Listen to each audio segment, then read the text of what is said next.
And welcome to the Back Row Steelers show. I'm Rob. I'm going to be your wonderful host and commentator, as it were, for the day. The typical back row fashion. I'm feeling a little more animated today. Real quick, reach out to me. I'm on Instagram and Twitter at backrowsteelers. Hit me up. Send me some questions. I'm getting ready to start an email too, so by the time you hear this, an email will be set up. You can email me at backrowsteelers. I'll be backrowsteelers@gmail.com. That way you can send any questions or comments, concerns, any recommendations, anything like that. Please feel free to send it in to me, and we'll make some adjustments, answer your questions. I'd love to get some more questions in here, get some stuff on air. I'm hoping everybody's really enjoying the podcast. I'm super pumped, and today I am James Harrison. I'm just going to jump into it. All right. James Harrison hit on Massaquoi. That was like forever ago, 2010. He was fined $75,000 for it. Eventually, I think it was dropped to $50,000. Apparently, he went on, I don't know if he was just showing off or like what was going on, but he went on one of the Barstool Sports, one of their podcasts, and was talking to them about it. And I don't know, like I said, I don't know if he was just showing, Barstool Sports is Going Deep, that podcast. I don't know if he was just talking shit because he was on there and on Barstool or what the deal was. But he said that he only hit Massaquoi at 50%. Like, what the shit? Like, why? Yeah, sorry. It's going to be a little bit vulgar right now. I'm a little heated.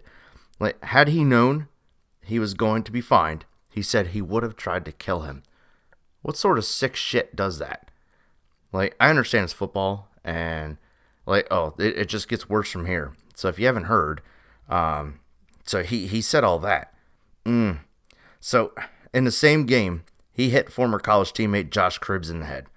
That's like one of his former college teammates, saying he was trying to put him to sleep, joking around like it's freaking funny. Like, what kind of crap is that? Like, you don't get bragging rights for knocking people out. At least not to my knowledge. I've never played in the NFL, but I think that's some shit.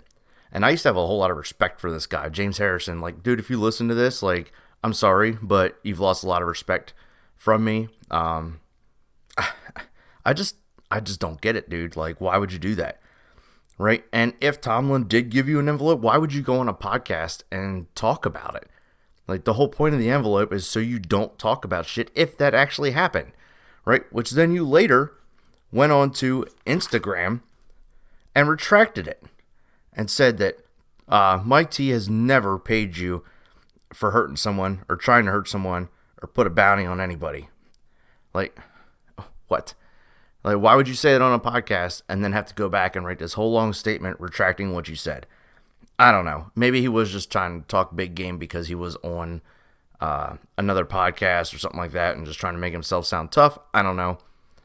His workout videos are like plenty to understand that this guy's tough as nails. But I don't know. I just think it's freaking dumb, and I think it's some dumb shit to say, and it puts a big spotlight on the Steelers, and that's not anything that we need. The Rooneys are like, what are you doing, basically? And they said that never happened.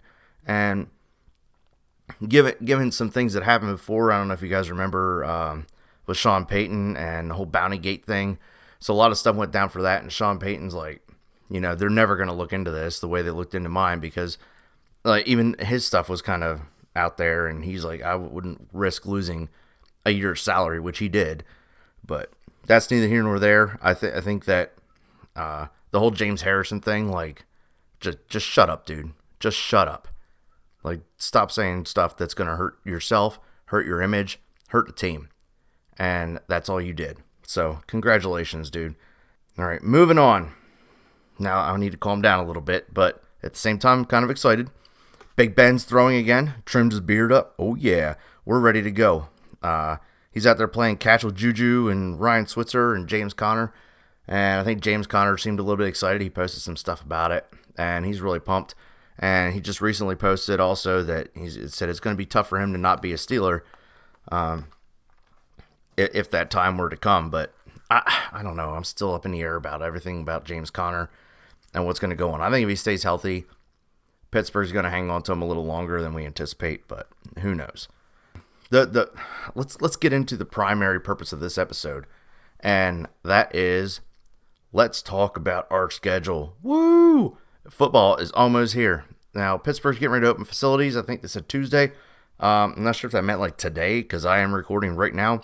As soon as I'm done recording, I'm going to drop this podcast, and you're going to hear it. So I literally just got an alert saying Pittsburgh's going to be opening facilities. One of the first 4 teams to do so, and that's pretty exciting. It's not necessarily for the players and everybody just quite yet. It is to just get the facilities open and get a lot of things ready for the team to start being there. Let's talk about the season, guys. Preseason here. We have the Hall of Fame games, so we kind of have like 5 preseason games. I don't think Pittsburgh's going to go out there and do a whole lot in the Hall of Fame game. Nobody really does. We're playing the Cowboys. That's kind of going to be boring, really, but I'm excited for football, so I'm going to watch it. Then week 1 of preseason, we have the Bucs at home, the Saints at home, week 2, the Jets away, and the Panthers away in weeks 3 and 4. So it's pretty cool. I'm excited for some preseason ball. See what some of our rookies got. I'm really, really pumped to see Chase Claypool and Nathan McFarland to see what they got going on. Also curious to see some chemistry. Hopefully we get to see Big Ben play in the preseason. I want to see the chemistry between him and Eric Ebron as well. So this should be pretty interesting. I'm ready to rock and roll. All right, let's get into week 1, regular season.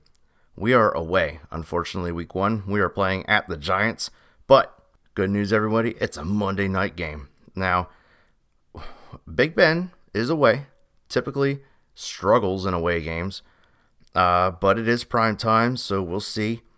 I kind of think that I think we're going to pull it off, guys. I think we're going to start the season with a winning record. Let's go 1-0. I think Pittsburgh pulls it off 28-17. That's what I'm predicting the final score to be. In a win, Monday night in New York. And then guess what? We get to come home. Week 2 against the Broncos. We are playing a 1 p.m. Sunday game. It's going to be on CBS. I think this is the only one that's not going to be on radio, so sorry, Pittsburgh. I didn't see it advertised as being available on radio. All the other games for the season are, though, so if you're not able to watch it, typically you're able to listen, and that's pretty cool. So that's on, I think, 102.5 FM and 970 AM there in Pittsburgh. Check it out. It's really cool. Like I said, a lot of people that are working or doing other things aren't able to actually see the game on TV. It is on the radio. So, again, home, Broncos, week 2. Big Ben's homecoming game. I think the stadium's going to be rocking, but I think it's going to be a really, really close game. And there's going to be some nerves. There's going to be all that like anticipation in the air, and you feel the electricity, and the team's going to be pumped. The Broncos are going to be pumped too, because they got one heck of an offense. And their defense, let's not forget, is no slouch either. But I think we pull it off. We go 2-0. We're going to win. Kind of a low-scoring game. I think it's going to wind up being like 17-16, somewhere around there. And we go into our Week 3 game against the Texans at 2-0. Texans are going to be very, very tough. That's a normal 1 p.m. Sunday game, CBS, and on the radio. And I think our offense gets rolling a little bit more. You're going to see some more chemistry with Ben back with the players and getting used to throwing to people. I forgot to mention Deontay Johnson. Deontay Johnson is he didn't really have a whole lot of time to build a chemistry with Big Ben. And that could be something that you're going to see build up and become a very, very good thing. Our weapons are kind of getting gross in Pittsburgh. We should go out there and start really putting it on people. But like I said, I think our offense gets rolling more. We're going to have to against Texans defense. Our defense is going to have to step it up against Deshaun Watson. A bunch of new weapons there in Houston. I know they let Nuke go, but at the same time, they got Brandon Cooks. They got Randall Cobb in a slot. Kenny Stills started to pick up at the end of the season. And they got Will Fuller for like 5 games this season. And they're looking like they're going to be a really good team, and they're going to be tough to beat. So I do think we pull it off. We start the season 3-0, but it's going to be like 35-31. I think it's going to be a really, really fun game to watch. So 35-31, we win. Week 4, we are away. We're at the Titans. Guys, I think we lose this one. And it pains me to say that. I'd love to sit here and say, yeah, Pittsburgh's going to go undefeated. Don't think it's going to happen. It's a normal Sunday game at 1 p.m. It's going to be a really tough game. Like I said, I think we're going to lose because we're away. We start seeing a little more Chase Claypool come into the thing, but the defensive matchup there, man, the Titans are just playing good football, and they proved it at the end of the year. Ryan Tannehill came out there and really changed that team. Really got them. It looks like they're motivated and wanting to play, which is kind of unique for the Titans. And A.J. Brown, let's just face it, that guy's kind of a beast there. So I think the Titans wind up beating us there in week 4. And you're looking at probably a 21-19, like a really close game. We're going to lose that one, I think, guys. And I don't like to say that, but it's a pretty likely reality. And we wind up 3-1 at that point. Then we come back home for the Battle of PA. We play the Eagles Sunday, 1 p.m. on Fox. Again, the battle for Pennsylvania. Here we go. I think Pittsburgh is going to go out there, and I wouldn't say stomp them. I think it's going to be a good game because Carson Wentz is no slouch himself. But you're going to see a little bit of a high yardage game, and I think we pull it off. I think we're going to win 27-20. We go 4-1 at that point. So, yeah, we're going to go out there, beat up on some Eagles. I'm kind of interested to see how our defense holds up against some of the new weapons that Carson Wentz has, especially with Ertz and Goddard, and then they just got Jalen Reagor. That guy's pretty nasty too. Let's see here. We go into week 6, 4-1 against the Browns at home. Now, everybody's so high on the Browns and all their weapons and yada, yada, yada. The bottom line is they're not coached well, and they have an arrogance issue. You can't put a bunch of individuals on a team and expect it to be a team. I don't think the Browns are going to have it in them this year to be even like in the playoff talks. So I think we beat the Browns. It's going to be a low-scoring game, even though we're at home. It is our first division game, so there's kind of the stigma around that. And I think there's going to be a knockdown, drag-out fight, lots of penalties. I think we're going to pull it off, but it's going to be something low, like 13-10 or something like that. So there we go. We're going to beat the Browns, go in 5-1. The next week, week 7, against the Ravens. We are at the Ravens, so down in Baltimore. Sunday, it's a 1 p.m. game on CBS. It's our second division game. It's going to be rough for Ben and the offense, and the defense is going to have a really hard time too. Lamar Jackson's got a ton of new weapons there. The guy's, he's just good, guys. And Baltimore's our sole competition to get in the playoffs, honestly. So I think we're going to go down to Baltimore, have a rough week, and lose that one, probably 35-21, something around there. I wouldn't be surprised if we score even a little less than 21 being away and being a division game. Week 8, we have a bye. We go into the bye, though, at 5-2. That ain't bad. I think we can take that. Week 9, we go in and we play the Cowboys. Now, hopefully, if we've had any injuries at all, and people get some time, get a little bit of a break, get 2 weeks to kind of hang out. It's kind of the later game. We have the 4:30 game on Sunday. Look for another struggle even off the bye. Unless we can shut down Dak and Zeke, we're going to lose. And I think we wind up 5-3. I think we're going to go into Dallas. Dallas's defenses, they're just one of the top defenses, and I think we're going to have a struggle of a time going down there and trying to beat the Cowboys at home. So I think we wind up losing that game 27-19. We go into week 10 at 5-3. Home against the Bengals. Okay, the Bengals, the Bungles. All right, poor Joe Burrow and company trying to fix Cincinnati. I think it fails year one. I wouldn't be surprised if they're one of the bottom teams again this year. And I think we blow them out at home. We're pissed off because of the Cowboys. And week 7 prior to that, we lost at the Ravens too. So we're looking at 2 losses in a row. Pittsburgh's going to go in there and just stomp a mud hole in Cincinnati. I think we're going to beat them big at home. We're going to come back, get the fan base back on board with everybody. You're looking at, I'm predicting 41-13 blowout. I'm not even joking. Cincinnati is just not a good team. So look for that to happen. I think that's a very, very likely scenario. And I feel bad for Joe Burrow. I mean, did you see all the t-shirts of him? Joe Exotic. I still wouldn't buy a Cincinnati shirt, even though it's making fun of old Joe Exotic. All right, guys, let's move on to Week 11. Week 11, we're at the Jaguars, and I think we go in there and beat them. It's a Sunday game, 1 p.m. Can Minshew and Fournette pull off a home win? I don't think so. I think the Steelers' defense is riding high after killing Cincinnati. We go in there, we're balling, the defense is rolling, and I think with the Jaguars' defense being so young, I know they lost a bunch of people, but they had a pretty good draft. They have a young defense, and I think they're going to try to get them into the mix more through the season. And there's been a lot of talk if they're tanking for Trevor or if Minshew's the answer. They don't know. I don't know that the Jaguars know what they're doing. They did have a good draft, though, but their defense is young. Again, like I said, our Steelers defense went in there, killed Cincinnati. We're riding high. We go down to Jacksonville, beat up on the Jaguars, win 27-16.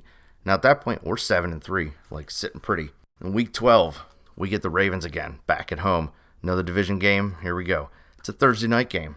So we're primetime Thursday night. All right, 8:20 p.m. Let's go. I think the defense is still kicking ass, taking names. It's going to be a brutal game, but I think we pull it out in a very low-scoring game this time. And I think we squeak it out right at the end, probably right at the end of the fourth quarter.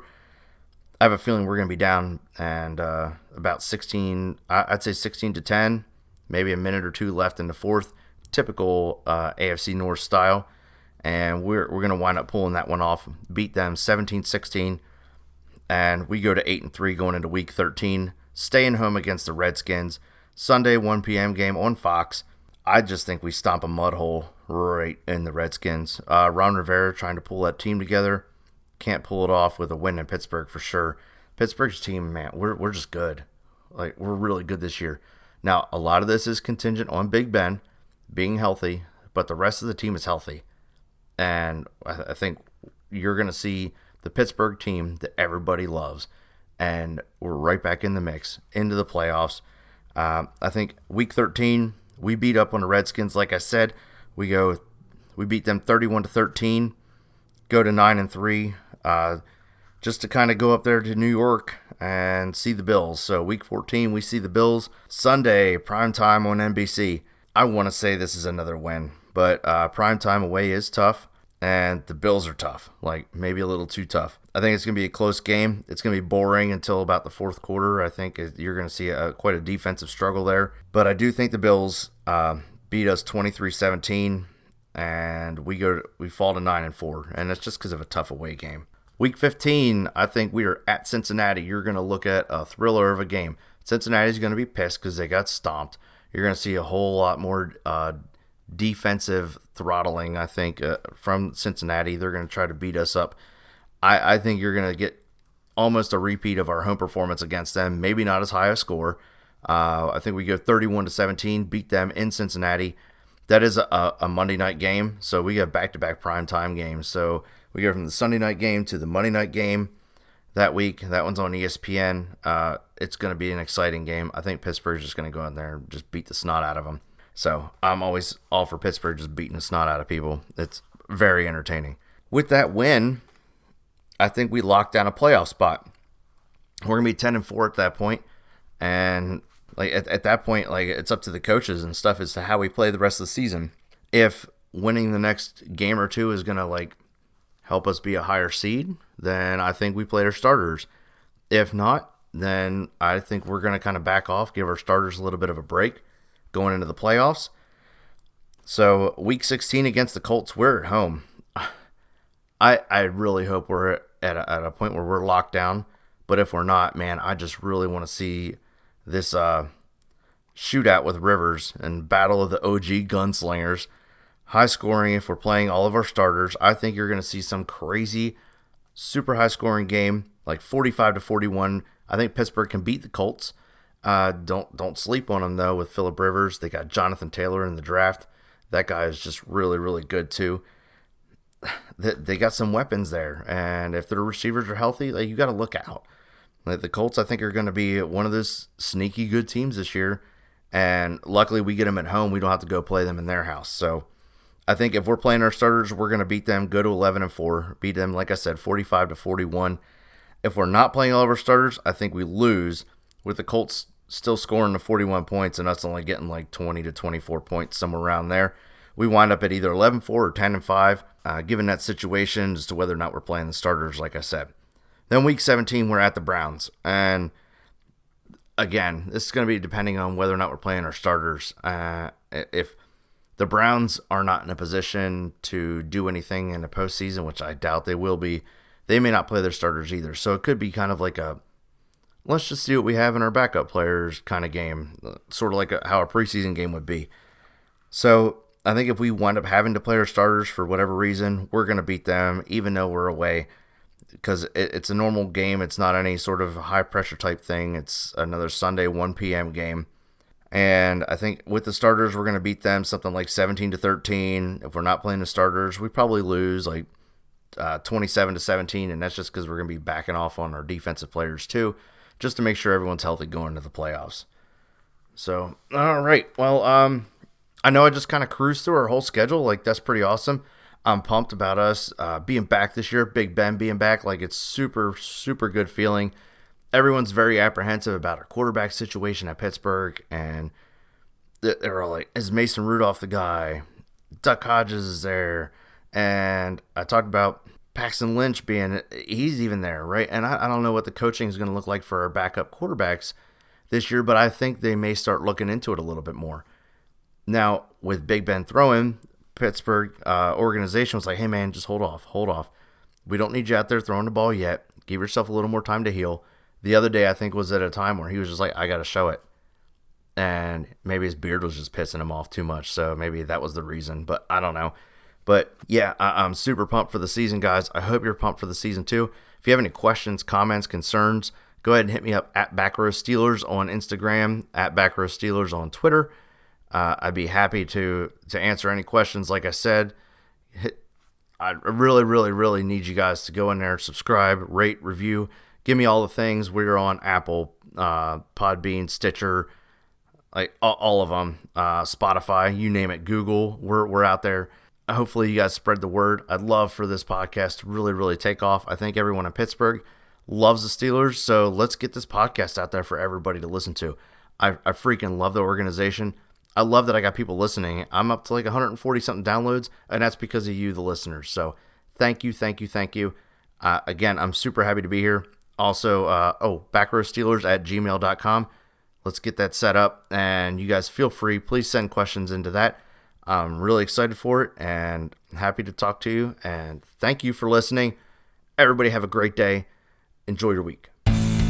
Thanks for listening. See you next time on the Back Row Steelers Show.